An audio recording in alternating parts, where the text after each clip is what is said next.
मंगल और राहु बना रहे हैं अंगारक योग, जो कि हम लोगों के लिए बहुत सारी आपदाओं का निमंत्रण है। ये योग बन रहा है 27 जून से 10 अगस्त तक। 4 जून को जब शनि महाराज वक्री हुए तो उनकी वक्री दृष्टि मेष राशि में पहले ही पड़ रही थी और ऊपर से यहाँ पे मंगल ने और प्रवेश कर दिया 27 तारीख को। तो मेष राशि में इन दोनों पाप ग्रहों के प्रभाव के साथ साथ राहु तो पहले से ही विराजमान थे। इतनी सारी आपदा, इतनी सारी परेशानियां हमें सुनने को मिली। 12 तारीख को शनि ने अपनी राशि बदली और अब वो मकर राशि में है। जो हमें इतनी सारी आपदाएं देखने को मिल रही थी ना, अब धीरे धीरे हम देखेंगे कि थोड़े दिन तो इसका इफेक्ट रहेगा, 8-10 दिन। उसके बाद ऐसी आपदाएं हमें देखने को नहीं मिलेंगी, क्योंकि वो कुंभ राशि के इफेक्ट से हट जाएंगे। जब तक वो बहुत अच्छी तरीके से मकर में नहीं आ जाते, अभी तो जस्ट उन्होंने प्रवेश किया ही है, थोड़े दिन उन्हें लगेंगे स्टेबल होने में, क्योंकि पहले ही जब ग्रह आने लग जाते हैं अपना इफेक्ट कर देते हैं, जब वे बड़े ग्रह होते हैं, और आने के बाद भी पीछे वाली राशि का इफेक्ट भी उन पर रहता है। लेकिन कहीं ना कहीं 10 अगस्त तक हमें इस मंगल और राहु के अंगारक योग को झेलना ही पड़ेगा। अब आप देखिए गोचर क्या है, शनि अपनी राशि में, गुरु अपनी राशि में मीन राशि में, शुक्र अपनी राशि में वृषभ में, और साथ में उसमें बुध भी है, और चंद्रमा उच्च के राहु और केतु मेष और तुला में, सूर्य बुध की राशि में। आप देखिए योग जो भी बन रहा है कितना प्रबल है, सारे ग्रह कितनी ज्यादा ऊर्जा में है, तभी ये तबाहियां इतनी ज्यादा बड़े पैमाने पे हो रही हैं। आप ये ना सोचें कि बिल्कुल पता नहीं अब और क्या हो जाएगा और कितनी विपदाएं आएंगी। विपदाएं आएंगी लेकिन बहुत ज़्यादा समय तक नहीं रहेंगी। आप ये लगा लो 12-13 तारीख से आप 23 तारीख तक लगा लीजिए, आपदाएं रहेंगी, लेकिन इस बीच ज़्यादा बड़ी रहेंगी।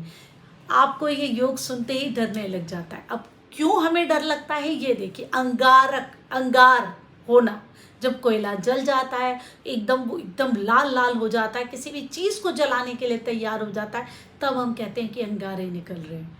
मंगल वैसे ही गुस्से से जुड़ा हुआ है, लड़ाई झगड़ा खून, ये सारी चीज़ें मंगल से जुड़ी हुई हैं। और वहाँ राहु किसी भी चीज़ को बहुत बढ़ा देता है। लड़ाई हो रही है एक्सट्रीम, जो कभी ख़त्म ही ना हो, खून बह रहा है तो फिर वो ख़त्म ही ना हो, बिल्कुल जब तक मनुष्य ना खत्म हो जाए उसका खून बहता है, राहु उस लेवल पे ले जाता है। उस पर शनि की दृष्टि, पाप और आ गया, पाप ग्रह आ गया, क्रूरता आ गई, पापी प्रभाव आ गया, तो उसके बाद बिल्कुल प्रकृति हम पे रहम करने वाली नहीं है। इस तरीके की चीज़ें इफेक्ट आ रही हैं, लेकिन हर चीज़ का अपना अंत होता है, बहुत ज़्यादा समय तक नहीं रहेगी। ये आप देखिए, क्या आप सबके एनर्जी लेवल में कहीं ना कहीं डिस्ट्रक्शन आ रही है? क्या आप लोग भी कहीं ना कहीं ज़्यादा गुस्से में आ रहे हैं? आपकी पेशेंस जवाब देने लग रही है, क्योंकि ये हर एक पे इफ़ेक्ट होने वाला है। हर एक अपने उस लेवल पे चले जाएगा जब हमें लगता है कि अब हम बर्दाश्त नहीं कर पा रहे, अब हमें गुस्सा आ रहा है, अब हमें बोलना चाहिए।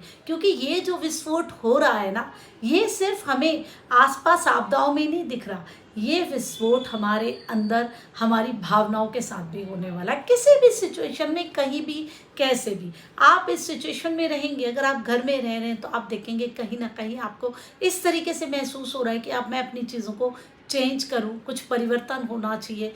ये सारी चीज़ें आप देखेंगे। लेकिन जो ये टाइम है, मंगल जब तक रहेंगे अपनी ही राशि में, तब तक बहुत ज़्यादा बढ़िया हम इनसे उम्मीद नहीं ले सकते, क्योंकि यहाँ मंगल भी पीड़ित हो गए राहु से।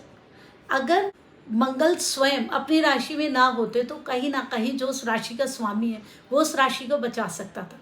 अब राशि का स्वामी भी पीड़ित हो रहा है, और जो कारक है लड़ाई झगड़े का, गुस्से का, वो भी पीड़ित हो रहा है। राहु ने दोनों को अपने अंदर बीच में ले लिया है, तो अब किसी गुस्से से, किसी लड़ाई से हम बच तो सकते नहीं हैं। अब ज़रूरी है कि जो ये आपदाएं आ रही है इसमें हम सब एक दूसरे के साथ रहें, साथ दें। देखिए, मेरा काम कोई आपको डराना नहीं है, मैं सिर्फ इस योग के बारे में आपको बता रही हूँ कि हमारा काम इन योगों से डरना नहीं है।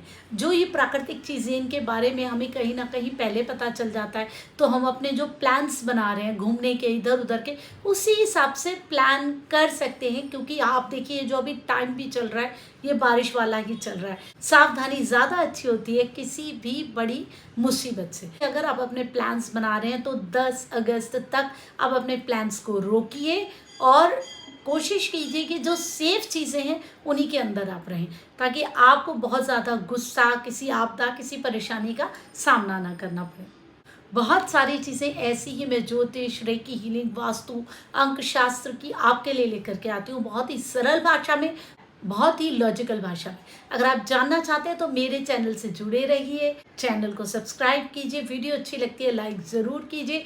बहुत सारी बातों के साथ मैं आती रहूँगी, तब तक आप अपना सम्मान कीजिए, ज्योतिष का सम्मान कीजिए और ज्योतिषियों का सम्मान कीजिए, जिन्होंने हमारे देश की इस धरोहर को संभाल के रखा है।